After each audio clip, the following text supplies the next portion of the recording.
Number 1, this is a ring. This is also a ring.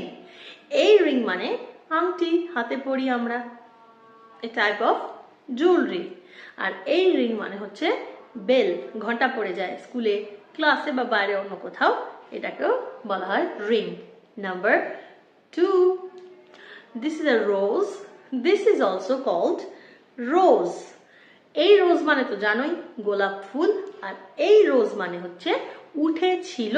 ইংলিশে ওঠাকে বলে rise. The sun rises in the east.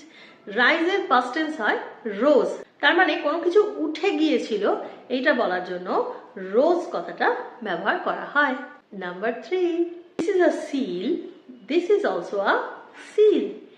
এই seal মানে হচ্ছে কোনো কিছুকে ছাপ দেওয়া, স্ট্যাম্প করে দেওয়া, ছাপ দিয়ে দেওয়াকে বলা হয় সিল করা। আর এই সিল হচ্ছে একটা জলের প্রাণী, যেটা সমুদ্র ইত্যাদি জায়গায় দেখতে পাওয়া যায়। Number 4, is a saw. This is also called saw. এই saw মানে হচ্ছে করাত, যেটা একটা দরকারি ইনস্ট্রুমেন্ট। আর এই saw মানে হচ্ছে দেখেছিল। দেখা ইংরেজি হচ্ছে টু সি। সিটাই যখন পাস্ট টেন্সে চলে যায় তখন সি হয়ে যায় saw।